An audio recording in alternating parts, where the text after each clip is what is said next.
Kunja Bihari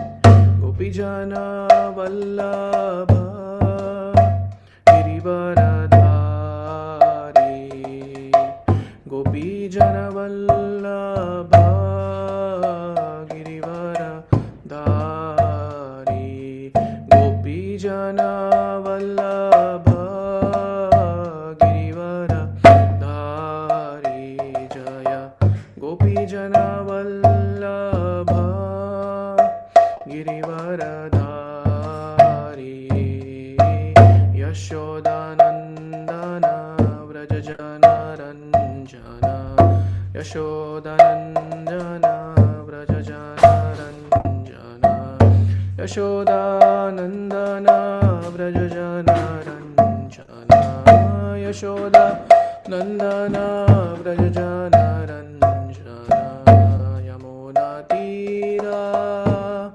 Vanachari Yamuna Tira Vanachari Yamuna Tira Vanachari Yamuna Tira Vanachari Jaya Radha Madhava Kunja Bihari Jaya Radha Madhava Kunja Bihari Jaya Radha Madhava Kunja Bihari Jaya Radha Madhava Kunja Bihari.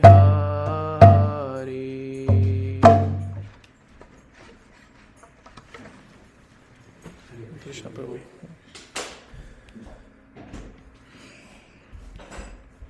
So let me. Hare Krishna, dear devotees.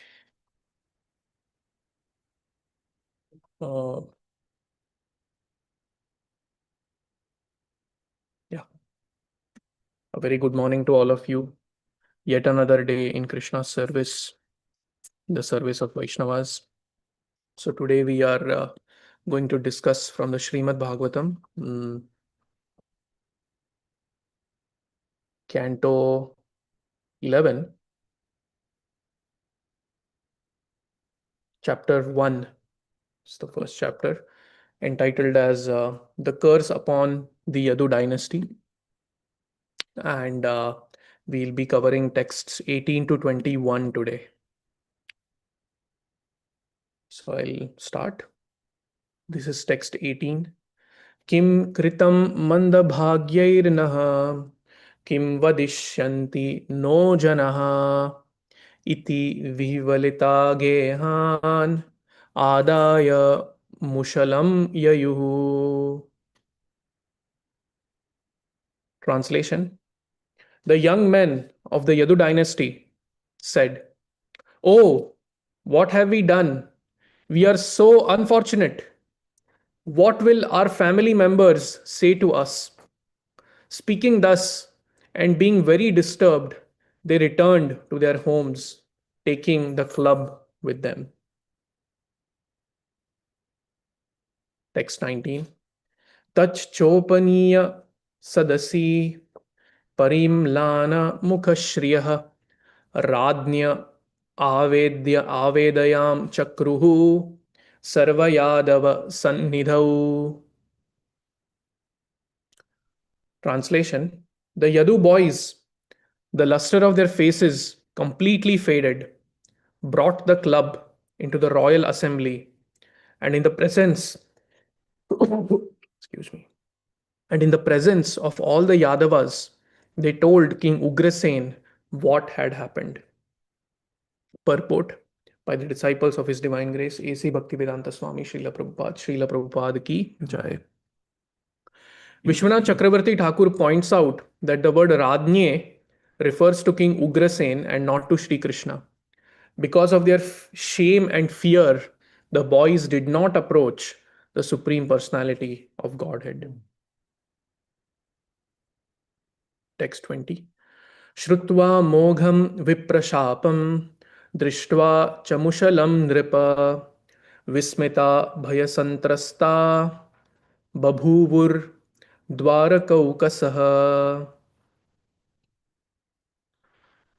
O King Parikshit, when the inhabitants of Dwarka heard of the infallible curse of the Brahmanas and saw the club, they were astonished and distraught with fear. Finally, text 21. Tachchurna yitva mushalam yadurajah sa ahukah samudra salile prasyal loham chasya vaseshitam. After having the club ground to bits, King Ahuka, that is Ugrasen, of the Yadus, personally threw the pieces along with the remaining lump of iron into the water of the ocean. King Ugrasen thought, this is the purport, King Ugrasen thought, Samba and others should not feel any shame or fear. And thus, without even consulting Sri Krishna, he ordered the club ground to bits and thrown into the water, along with a small iron lump that remained, which he considered insignificant. ॐ अज्ञानतिमिरन्दस्य ज्ञानाञ्जनशलाकया चक्षुरुन्मिलितं येन तस्मै श्रीगुरवे नमः. श्रीचैतन्यमनोभीष्टं स्थापितं येन भूतले स्वयं रूपः कदा मह्यं ददाति स्वपदान्तिकं. वन्देऽहं श्रीगुरोः श्रीयुतापदकमलं श्रीगुरोन् वैष्णवांश्च श्रीरूपं साग्रजातं सहगणरघुनाथान्वितं तं सजीवं साद्वैतं सावधूतं परिजनसहितं कृष्णचैतन्यदेवं श्रीराधाकृष्णपादान् सहगणा ललिता श्रीविशाखान्वितांश्च. नमः ॐ विष्णुपदाय कृष्णप्रेष्ठाय भूतले श्रीमते भक्तिवेदान्तस्वामिनिति नामिने. नमस्ते सरस्वते देवे गौरवाणी प्रचारिणे निर्विशेष शून्यवादी पाश्चात्यदेशतारिणे. नमो महावदन्याय कृष्णप्रेमप्रदायते कृष्णाय कृष्णचैतन्य नामिने गौरत्विषे नमः. हे कृष्ण करुणा सिंधो दीनबंधो जगत्पते गोपेश गोपिका कांत राधा कांत नमोस्तुते. तप्त कांचन गौरांगी श्री राधे वृंदावनेश्वरी वृषभानुसुते देवी प्रणमामि हरिप्रिये. वाञ्छाकल्पतरुभ्यश्च कृपा सिन्धुभ्य एव च पतितानां पावनेभ्यो वैष्णवेभ्यो नमो नमः. जय श्री कृष्ण चैतन्य प्रभु नित्यानंद श्री अद्वैत गदाधर श्रीवासादि गौर भक्तवृंद. हरे कृष्णा कृष्ण कृष्ण हरे हरे हरे राम राम राम हरे हरे. मुखं करोति वाचालं पङ्गुं लङ्घायते गिरिं यत्कृपातमहं वन्दे श्रीगुरुं दीनतारणं परमानन्दमाधवं Sri Chaitanya ईश्वरम्.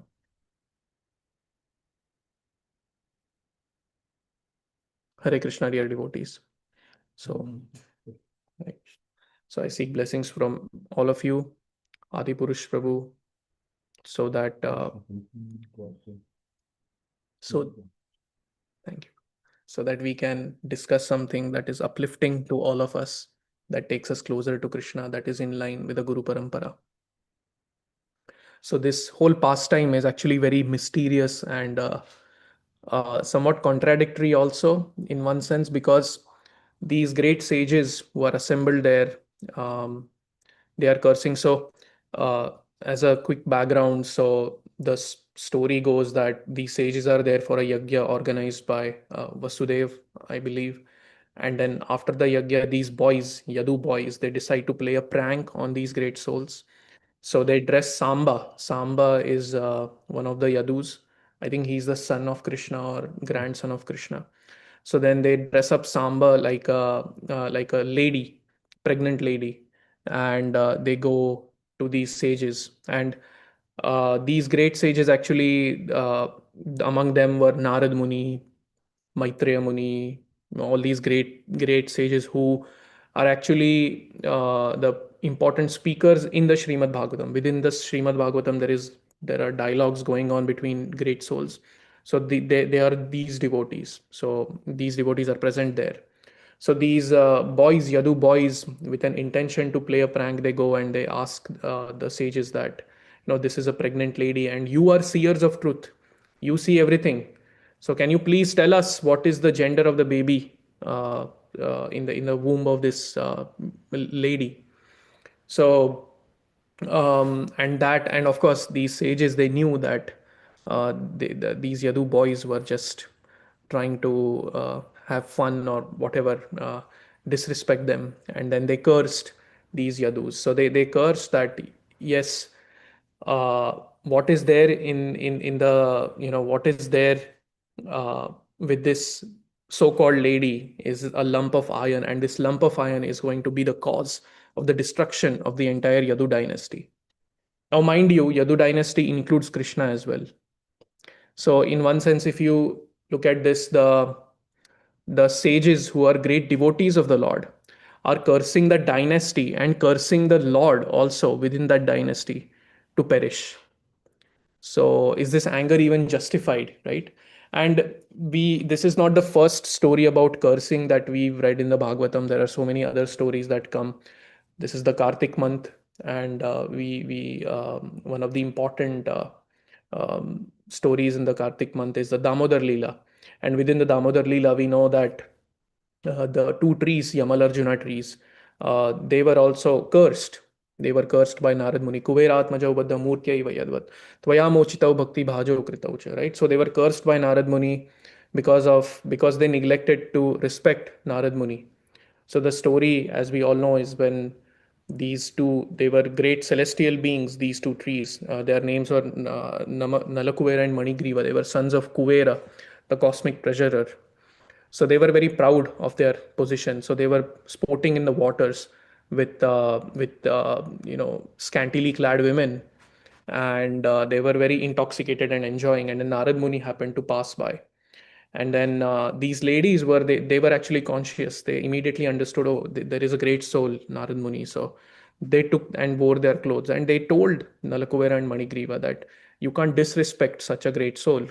You should also get dressed up. But they were like very intoxicated, and in their intoxication and pride, they did not do anything to respect Narad Muni, and therefore Narad Muni cursed them that become trees, and then that curse ended up being a blessing, right? So uh, now, in case of this curse, Narad Muni cursed the individuals involved in the act of disrespect, right? So one might think, hey, why didn't these sages curse the individuals involved in the act of disrespect? Why did they curse the entire dynasty, right? One might think.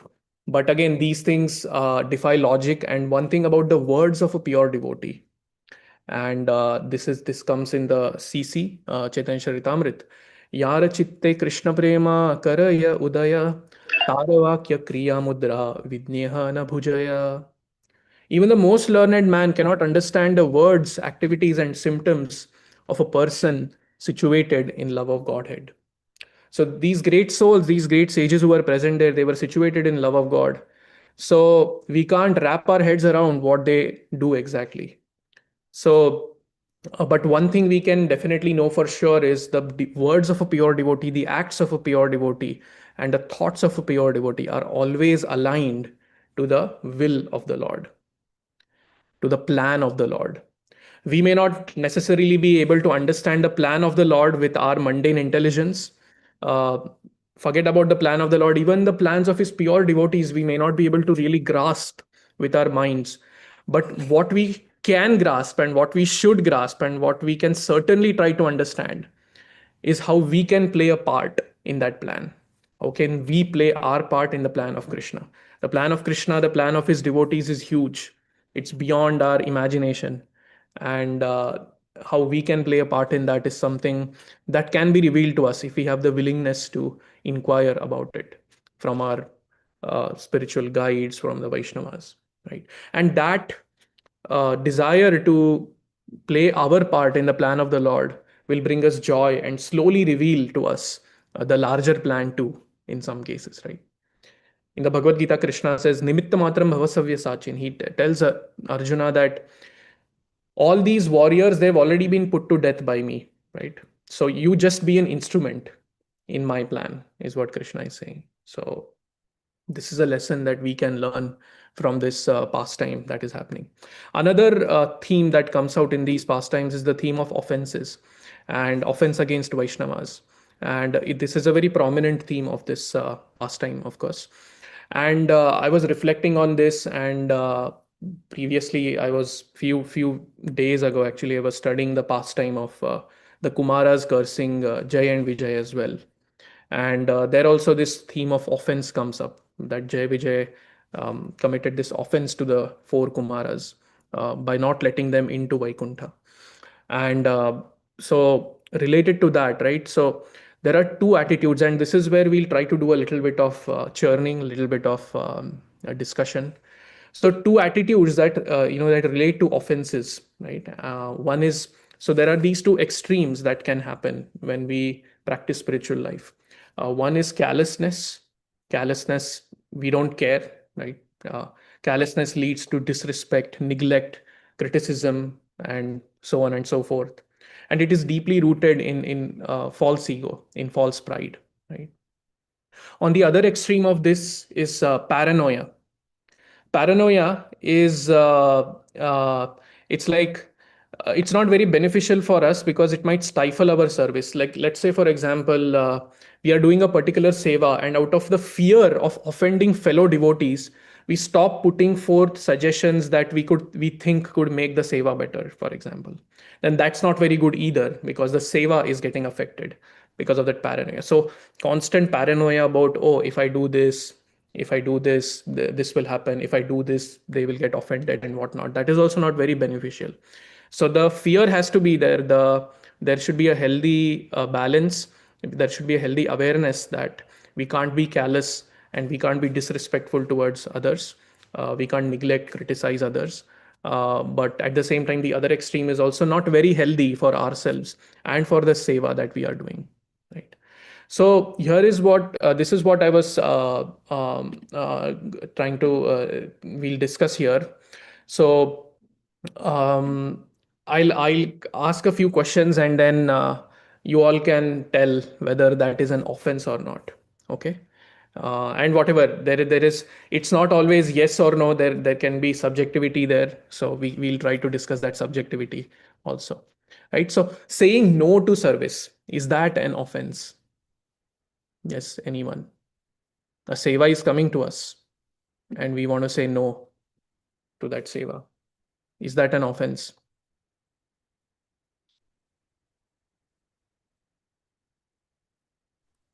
Yes. And why would that be, Mataji? Maybe because if it's coming to us, Krishna, I mean, I feel like with all the gifts we've been giving with teachings and all, it is our duty to do seva. Right. Yeah, that's one perspective. Any Anupam Prabhu? I see your hand raised, Prabhu. It depends, I believe, on the circumstances too, and that if our spiritual master is the one who gives us a service and then we reject it, then that is definitely an offense. It's the offense of disobeying the order of the spiritual master.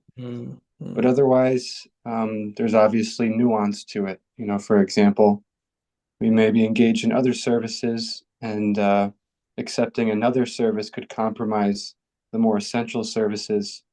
So, I think it depends on circumstance. Yes, yes. So this question, yeah, this it depends on circumstances, and yeah, that consciousness that yes, this seva is coming to me and it's an opportunity to serve Krishna.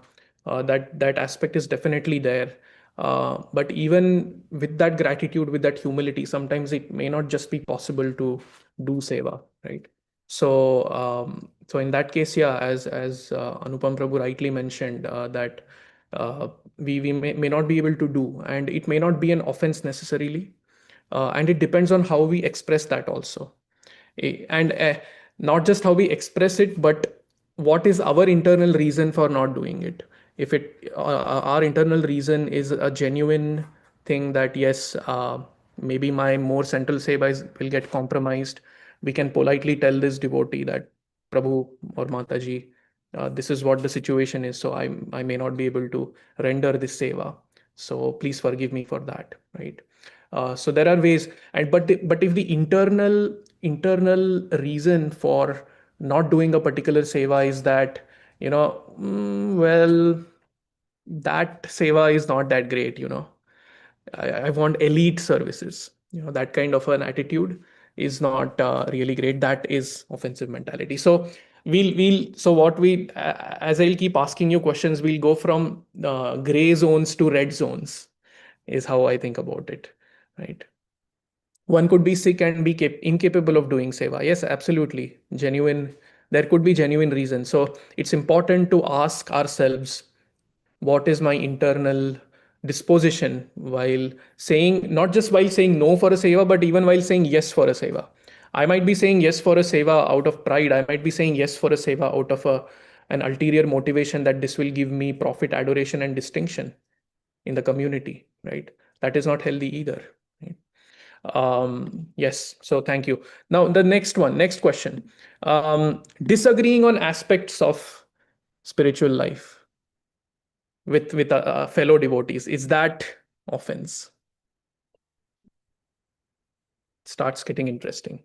So there are certain aspects of bhakti, let's say we disagree with someone, so is that an offense? Yes, no, could be.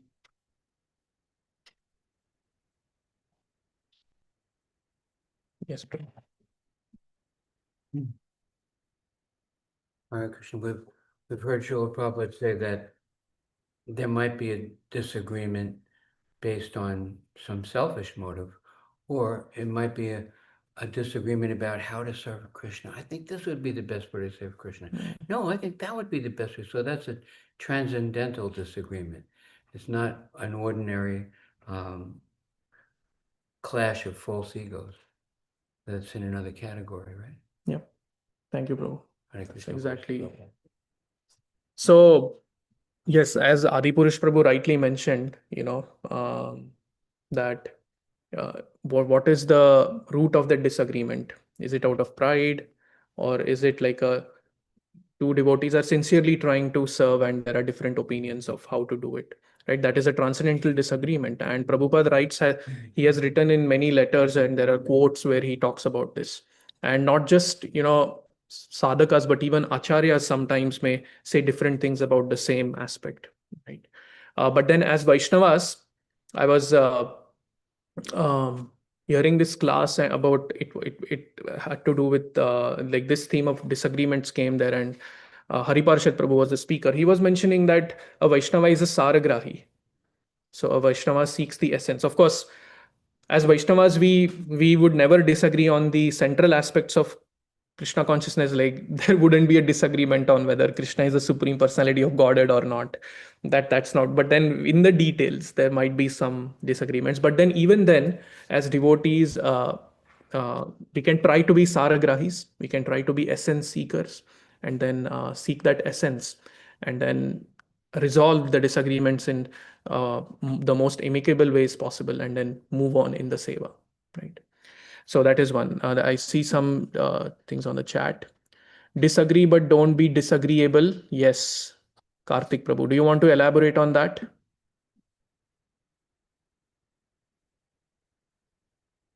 Oh, it's just a very general comment I heard somewhere else. I'm just repeating like a parrot. I have to learn it myself. No, this is Very really humbly. yes, this is nice. Thank you, Yeah. Prabhu. Thank you. Thank you. We saw one clip online. It was at a GBC meeting, and they brought His Holiness Radhanath Swami before any meeting started, and they said, "Marge, is there anything you'd like to share with us, some instruction?" He said, "Yes. Of course, in the meetings, there will be disagreements. People have different perspective, different situations, different time and circumstance. But let us let's pray to Krishna that we can maintain Vaishnava etiquette, that we disagree, even vigorously, but respectfully. we may say that's a stupid idea. That's not going to be pleasing Krishna, and so there's a possibility of contentiousness without envy, hatefulness, pride. So those things color the conversation, not pleasing to Krishna. But there can be extremely vigorous, strong feelings and disagreements. With the motivation, no, that's not what Krishna says. No, that Prabhupada doesn't say like that. This is for, I heard Radha years ago when I first came to the temple. There were two devotees who gave class. What's his name? Nishringa and Radhanath. And Ram Maharaj wasn't a sannyasi at that time. And I was like in awe of how wise they were and how effulgent they were and how, transcendently superior they were to anything I'd ever seen in my life. And then one day I came back and I heard them. I was coming up the stairs and I heard them on the floor above fighting. And Maharaj said, "You fool!" I had never in my life heard anybody say like that to anybody, "You fool." Because Maharaj is extremely grave. And, very usually gentle, and, to hear him call this other devotee a fool right to his face. There's a longer story, but, I'm going to spare you the story. I'll tell it sometime. But I was shocked that two, elevated souls could be, in with such a mood of disagreement. Anyway, glories to Prabhupada. We've seen this. Thank you, Prabhu. Yeah, it actually when especially when somebody who is senior to us, superior to us, they disagree on aspects, then it affects us a lot. And this I've seen even in I've been through this situation actually. But then yeah, as said again, right? Saragrahi, essence seekers. We have to see what's the essence, and yeah, it becomes so when it's about right and wrong, it's easy to choose, but within spiritual life, it's not about really right and wrong. Everybody is doing sincerely trying to serve. So when it's about right, that becomes even more difficult. So Jeffrey Prabhu said something. If one is pursuing a seva that they are physically incapable of performing, then are they stepping out of or acting in contravention to their constitutional position? That is feeding the deities instead of caring for children. Yes. So let me read this again. If one is pursuing a seva that they are physically incapable of performing, then they are stepping out of or acting in contravention to their. Yes, yeah. That is true. I would agree to that in the sense that if there is a constitutionally important duty for us to do, like you mentioned, taking care of children, and if we are neglecting that in the name of seva, then that is a really serious situation, and that should not be done. In fact, about this specific example about caring for children, there is that famous letter of that Prabhupada wrote to Arundhati Mataji. In that he said that if you're a mother, if you're a parent, then taking care of the children is equal to taking care of the deities in the temple. So I guess the question that Mataji had was, Prabhupada, I have children that need to be cared for, but at the same time, I have this uh, deity seva in the temple, and I'm torn between the two. And that's how Prabhupada resolved that contradiction. And he also said that these children are Vaikuntha children, and they should not be neglected. They should be cultivated as much as possible. Of course, there is a free will involved within the children as well. They are not robots who can just act the way we tell them to, but then to whatever extent we could. But yeah, that's about the specific thing. But in terms of the broader question, right? There is a constitutional position, and that requires us to do something, and then we are giving that up to pursue a seva. Then what happens, right? So there would be one perspective to this would be, like, for example, this verse comes in the Bhagavatam, very famous verse: "Tyaktva swadharmam charanambhujam harer bhajan apakvo tapate tato yadi." Yatra ko vabhadram abhudamushyakim kovarta apto bhajadam swadharmata. So basically, the verse says that in the pursuance of spiritual life, in the pursuance of bhakti, uh, if one gives up their swadharma, tyaktva swadharmam, charanambhujam hare, in the service of the lotus feet of the Lord, right? And even if one is apakva, one's bhakti is apakva, one's bhakti is raw, it's not really matured, and they fall down from that position because of the bhakti not being very mature and organically grown, then still that is okay. They Such a person doesn't get the reaction of giving up that constitutional duty to pursue bhakti, right? But yeah, that perspective is also there, but it depends. Taking care of children, for example, it's not just a constitutional duty in terms of like there can be different intensities of constitutional duty. A constitutional duty can be that I have to work for a particular number of hours at my workplace. That is a constitutional duty. Taking care of children is also a constitutional position, but the intensities differ so much, right? And in fact, caring for children is actually, it is a spiritual activity according to Prabhupada. So when there is such a thing, then it will depend on the circumstances, and we may have to like approach authorities and our mentors to see how it all fits in. So that is what my humble thoughts are on that. If anybody wants to add anything, please do.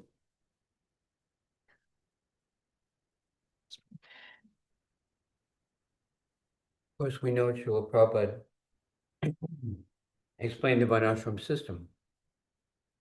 Some people acting in the capacity of brahminical capacity, teaching, worshipping, other people acting in a Kshatriya capacity, protecting and keeping law and order, somebody else in a Vaishya capacity doing business, somebody else more inclined to be an artist or laborer, so the Varnashram system is there. But in the Bhagavad Gita and in Prabhupada's instructions to us, he explains that rise above these modes. The Varnashram system is based on, what kind of modes we have been affected by, and what our propensity is, what we feel comfort with.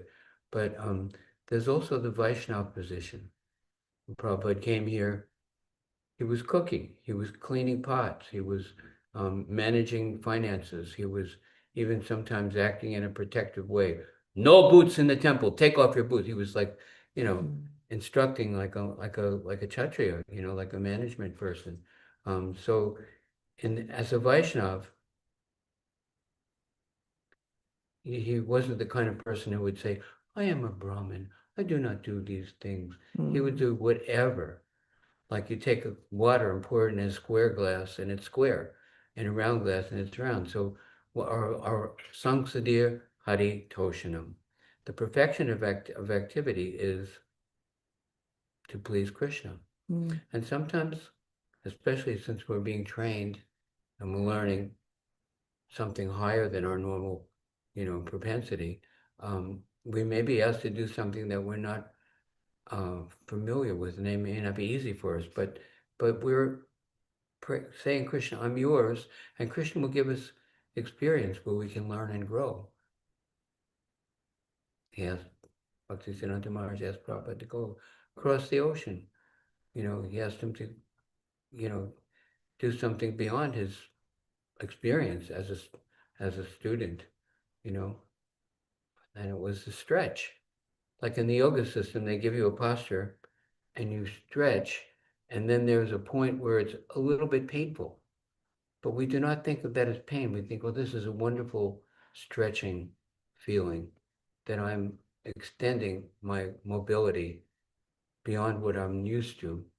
And so if we are going to be called to step outside of our comfort zone, and then when you lift a big weight, you become stronger. When there's a fearful situation and you act bravely, who goes to war in a delightful way? People are shooting at you. So then we might be asked to do something. The austerity is the wealth of the Brahmins.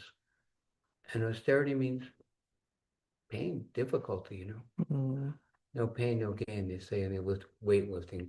I'm talking too long. Glory to Srila Prabhupada. that's beautiful, Prabhu. Thank you so much.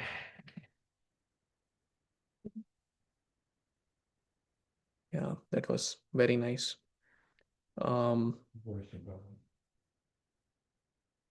Yeah, thank you for the that answer and the insight into the hierarchy of various constitutional responsibilities. Very important to understand priority in mundane activity, but in spiritual life also. Yeah, that's very true, Jeffrey Prabhu. That's very nicely put. And there is sometimes there is a lot of overlap between our constitutional duty and our spiritual life. We have to see how much that overlap is and act accordingly. But thank you for bringing that question up. It's very valuable. Okay, next. Now we are going into more, redder zones, I guess. So noticing, sorry. 5 minutes. Yeah. So noticing flaws in others. Now, okay, actually, I'll not spend too much time on these questions. We have discussed very nice points came out, so very grateful for that. But so noticing flaws in others, it can be unintentional, right? We might just end up noticing. But then, what is worse, I guess, what is not recommended by acharyas is trying to find flaws in others. So noticing flaws and finding flaws, they are like. There is the in noticing there it can be unintentional, but in finding flaws, trying to look for flaws, that can be intentional, and that is not recommended. Now, going even more red, right, then after that, being critical of someone, but taking to Facebook and smashing somebody, that is not really um, I guess the Vaishnava way of doing it, right? Even more super red zone, that is gossiping about someone's faults or something. And then even super duper red zone is pulling others down or harming others. These are like really, really. So we have to see, like, especially these things like trying to find flaws in others, being critical, gossiping. Of course, in some cases, we might be in a position of responsibility wherein it might be our seva to look for areas of improvement and do that. For mentors, that could be to do that for their mentees, for example. For a guru, that could be to do that for the disciple, to try to look for areas of improvement and correct them. That is definitely, that is seva, right? But other than that, if we are just going on our own and doing this, then that is not very healthy for spiritual life. Anyway, um, so then these are, this is what, offense. What is offense? So offense is not like a very simple thing. Offense is actually, it's very grave. It's when we, out of envy, out of false pride, we try to pull others down, we disrespect them, or try to harm them. That is offense, right? Anyway, so moving on. So two categories of personalities here. Going with this theme of offense, there are the two categories of personalities here. Are first is the offenders, who are the yadus, and I heard in a class that the yadus were thinking that these sages, they might be very good in doing their pujas and rituals, right? But they are not aware of the practicalities of management and governance, right? I am better than others. I am better than them, right? So this is what the Yadus were thinking, and they wanted to. So when they asked this question, what is the gender of this, embryo in the womb of this lady? There were really two answers. One of the two answers, male or female, right? Now, if the sages would have said no, we don't know, then that would have been a very grave thing back then, in the social circumstance that it was, right? So then, yeah, and but the sages, they ended up you know taking it completely, on the other end of the spectrum, where they just curse them, right? And actually, this offense to great souls, right? I'm reading this book called Broken Names by Sachinandan Swami. And then we often chant these 10 offenses against the holy name. And the first offense being to blaspheme the devotees who have dedicated their lives for propagating the holy names of the Lord. And Maharaj puts it in his book in a very nice way. And that actually really, uh, struck with me. Like, so he writes, the first offense is disrespect towards those who give us faith in Krishna.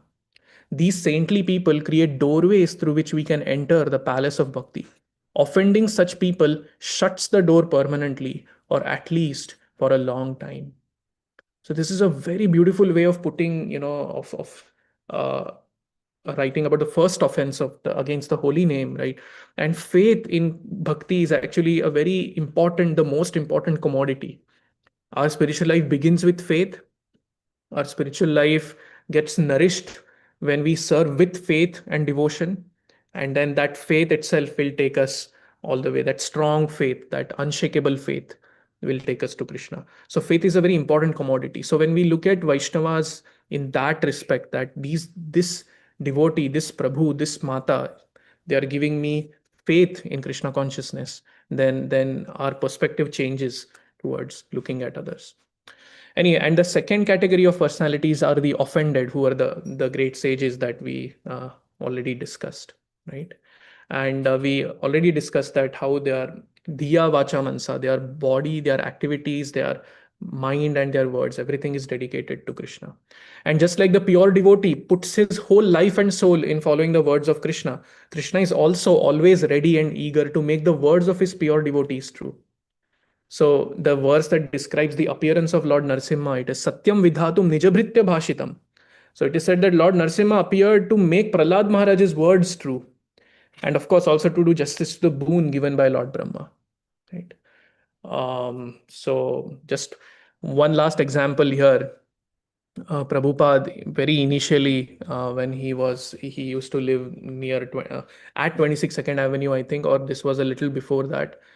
He was he is documented to say, like, there was nothing, there was no ISKCON, there was nothing, and then he was saying that there are devotees, there are so many temples all around the world. And then this person who was there with Prabhupada, he asked them, but Prabhupada, these things are not there. What are you doing? Right? It might seem as hallucination to some. But then Prabhupada said they are all there. Just time is separating. Right? So, and Krishna made Prabhupada's words come true. So that is the greatness of a pure devotee, the words of a pure devotee, that Krishna is actually eager and waiting to make them true.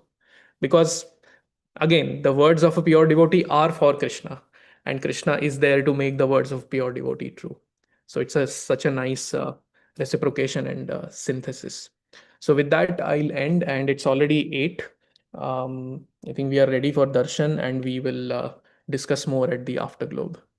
Hare Krishna, dear devotees.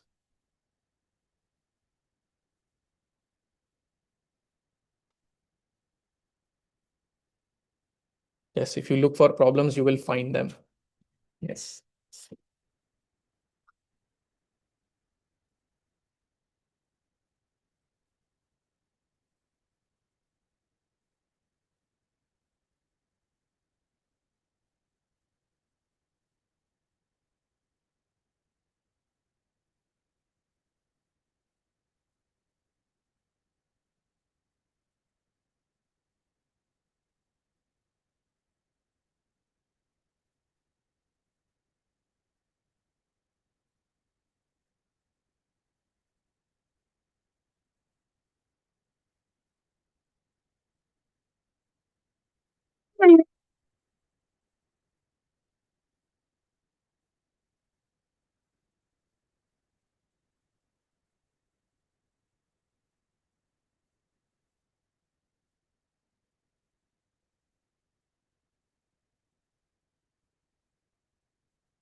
Aham bhajami Veram Pranantam Maravindaya Taksham Bhagavatam Samasitam Purasudaram Tandatvakoritamaniya Visheshachora Govindam Adipurusham Tamaham Bhajami Govindam Adipurusham Tamaham Bhajami Govindam Adipurusham Tamaham Bhajami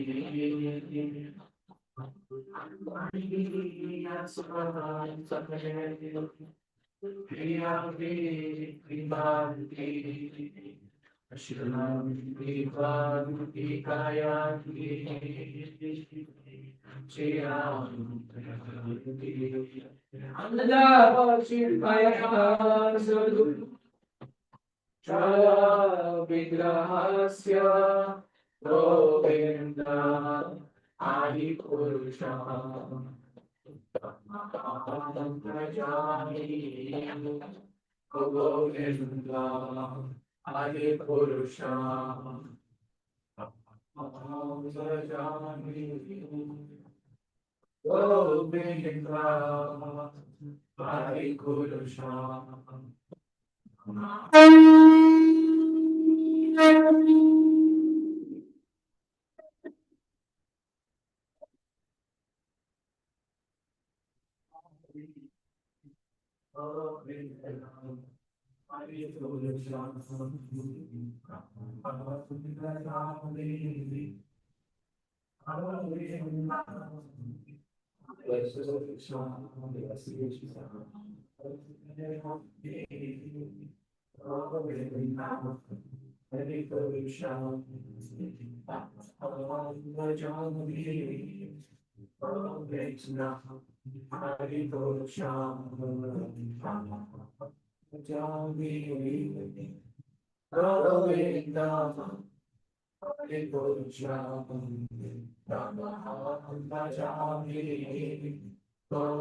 Adipurusham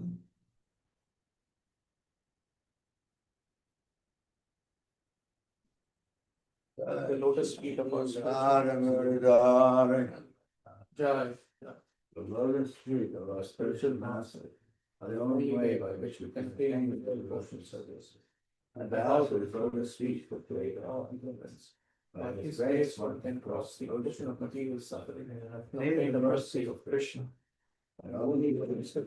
consciousness purified from emanating from his lotus mouth.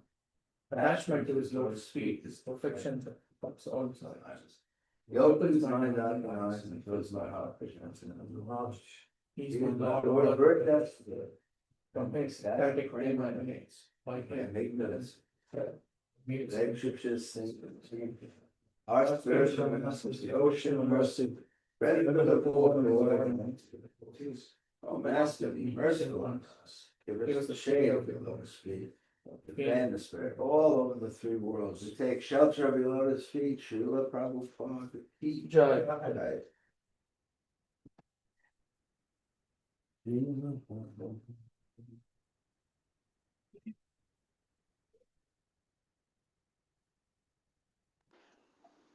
Jagannath Gopal Prabhu, thank you so much for the class. Are you available for the afterglow? Yeah. Okay, dear devotees, please speak in line with Guru Sadhana and Shastra. I have a qualified speaker today, Jagannath Gopal. He is Shastric, he is kind. No? Anything in the chat? Hare Krishna. Yeah, there are a couple of things. Okay.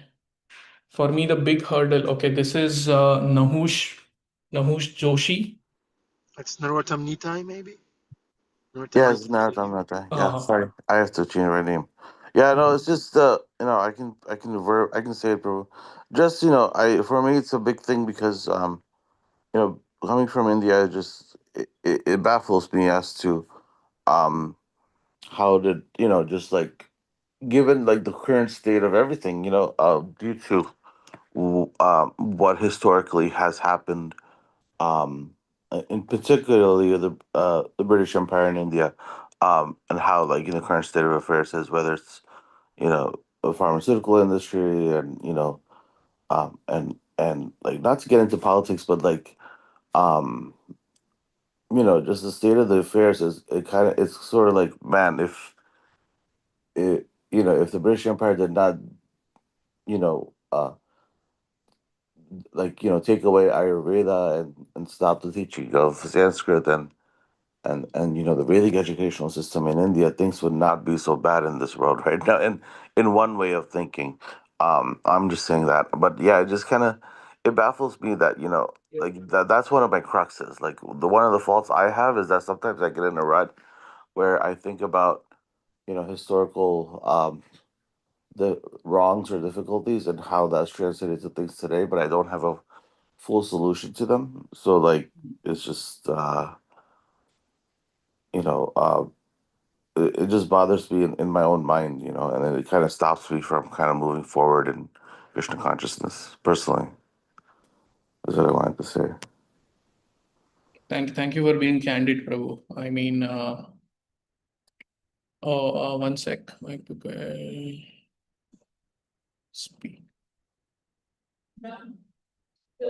External headphones. External headphone. Yeah. Am I audible now? I think.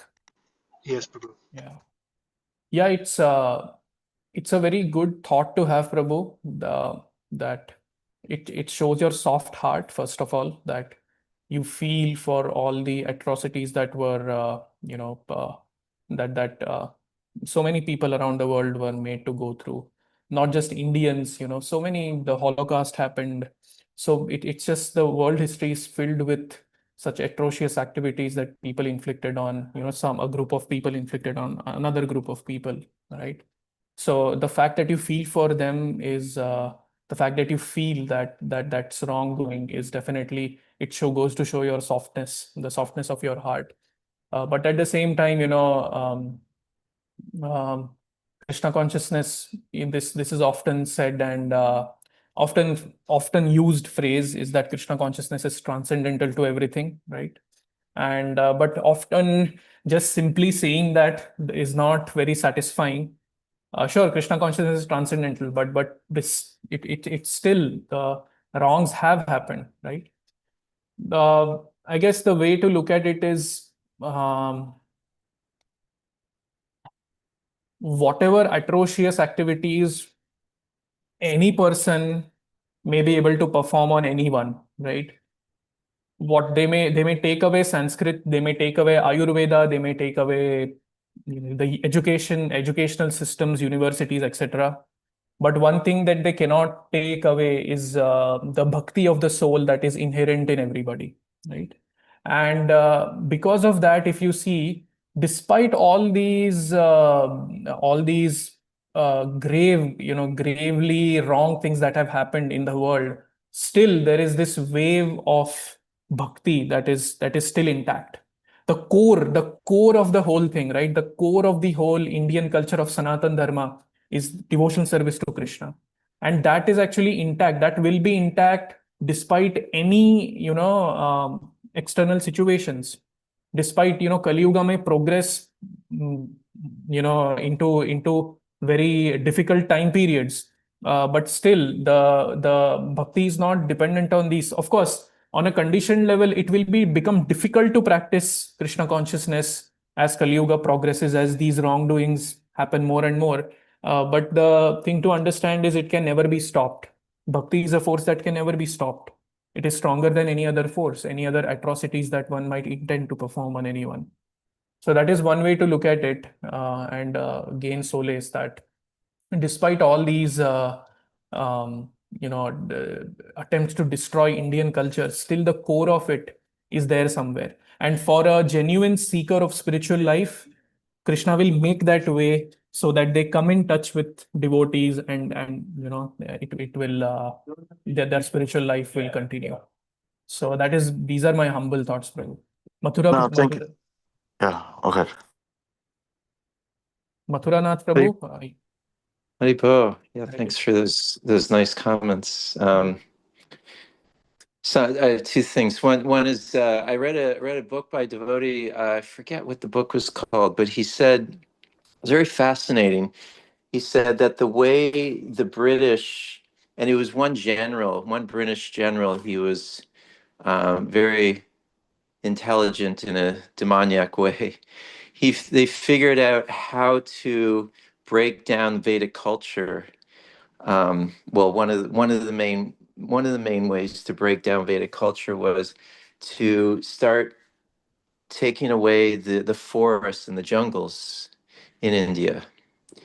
And the whole reason behind that was that the Vedic culture is so based on cows and cow protection, and how the cows were like brought this great wealth to the Vedic culture. So when they took away the forests and the jungles, the way they used to take care of the cows is they would, like, Krishna would go out into the forests in the day, and it wasn't like he had a little plot of land and they just stayed on 1 acre piece of land. No, they would actually go out and take their cows out in the forests, and they would forage. And also the milk was so potent because they would not just be eating grass, they'd be eating all kinds of herbs and things from the forest. So when they took the forests away, the people didn't have places to take their cows. They had to just keep them on small plots of land. And that's where, actually, on their pieces of land, that's where they grew their food as well. So it messed up the whole system. So that was very, very fascinating, and very sad how, with such negative intentions. And then along the line of just seeing, like, yeah, how everything, what I think what most of us are looking for is to be safe in this world, to be loved, and to be accepted. And so what's happening is we're looking for that on a lot of the time on the bodily platform. But when we understand on the platform of the soul, Krishna loves us, Krishna accepts us, and we're completely safe because he's always taking care of us from the platform of the soul. Now, things may happen to our body and things may happen to our family, but that's, there's karma happening and we can't prevent it. But if we try to really enter and that platform of the soul, that, wow, I am fully loved and accepted and taken care of, and always try to feel Krishna's love in every situation, because it's coming through. We just need to see it through the platform, on the spiritual platform, rather than the material platform. It's one of that was my meditation this morning in japa. It was very, very enlivening. Thank you, Prabhu. Yeah, we can't solve circumstantial problems with circumstantial thought processes and solutions. Yeah, that's true. Thank you for the beautiful input, Yes. Prabhu. Now, I just wanted to say because even I know some of our acharyas have also emphasized this point, like you said, that Krishna consciousness is stronger and more potent, and actually, Mahaprabhu's mercy can spread a lot faster, because I know that what is it Bhaktisiddhanta Saraswati Thakur had said this to Srila Prabhupada, that no like national designation can stop the Correct. movement of Mahaprabhu. And at the same time, there's another, I think, I forget who the Maharaj is or who the Babaji is, but there's some devotee who had, some, a little bit about a wealth more than average, but he took that wealth and bought food for the stray dogs. I forget the archer's name, and then um, because those stray dogs were apparently um, like residents of Raj who had come, eventually would take human birth or something. I don't know, something like that. Hare Krishna. So yeah, and we have to, I also want to put it into the concept of understanding Krishna too, because Krishna himself, appeared 5,000 years ago, and then again 500 years ago. In terms of timeline of creation, it's very, or timeline of how much Krishna appears on this world is very rare. So yeah, thank you, Prabhu. Yeah, and we are fortunate in the sense that we are 500 years after Lord Chaitanya appeared. On a cosmic scale, actually, somebody in the heavenly planets would be right now saying that, oh, these people on the earthly planet, they are so lucky. They are right there in the Divya Yuga, in the 10,000 years of golden age that Mahaprabhu inaugurated, right? But yeah, and this thing about, I'm just thinking more about this this answer that Bhaktisiddhanta Saraswati Thakur gave to Prabhupada, right? That Krishna consciousness doesn't wait for any designation, national circumstances, and things like that.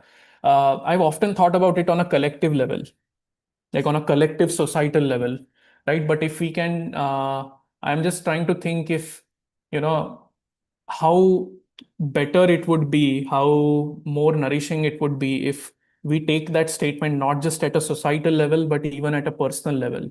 That bhakti cannot, it doesn't depend on any of these other nationalistic circumstances, or on a personal level, it doesn't even depend on any of these nationalistic tendencies that one might have, right? It runs much more, much deeper. And so that instruction that he gave to Prabhupada, that I think it applies on a societal level, but we can even, if we are willing to apply it on a personal level, and that same thing, that bhakti is transcendental to external situations, right? Yeah, having said that, again, we also need to be mindful that uh, external situations do affect our bhakti on a conditioned level. It's not that it's totally transcendental. For a transcendental for a person who is on that stage, it is transcendental. But we, as struggling sadhakas, it may not be. But the opportunity is there. The opportunity to practice bhakti, because it is given by Prabhupada, who is on that level of transcendence, that will never go away. That opportunity is always there for us. So I don't know. That was just, now that I reflect back on what I just said, it was highly speculative, but useful, I guess. I don't know. So there is something that Billy wrote. My reflection today is from Matthew 15:11, which states that it is not what goes into the mouth that defies a person, but what comes out of the mouth. This defiles a person. The concept is that hurtful or harmful words like slander, lies, and gossip come from a corrupt inner state and cause injury, while food or other physical substances do not. Thank you. Thank you, Billy. That's very beautiful. Thank you very much, Jagannath Gopal Prabhu, Maturnath Prabhu, Gaura Bhaktavrinda Prabhu, everyone who spoke or listened. Adipusha Prabhu. Wonderful discussion. Thank you so much for class and the whole idea of fault finding. And we may notice discrepancy and we may address it, but scripture explains that if a person is engaged in some kind of impious activity, they're on the path to suffering. They're not going to get away with anything. So our response is not just condemnation, but with compassion. We feel bad for somebody. And it's nice how you explained how Krishna consciousness is untouched. The soul is not cut by the sword, withered by the wind, moistened by the rain, burnt by the fire. And that's the platform that where real safety is. If our intention is to serve Krishna, nobody can interfere with that. Nobody. It's always a possibility, no matter what the external circumstances, to engage in devotional service. Krishna will be pleased. Right? Thank you. How wonderful is Krishna. One British journalist asked Srila Prabhupada in a somewhat challenging way, that why did you come here? Why did you come to the West? In other words, we're okay here. We're fine. Why did you come here?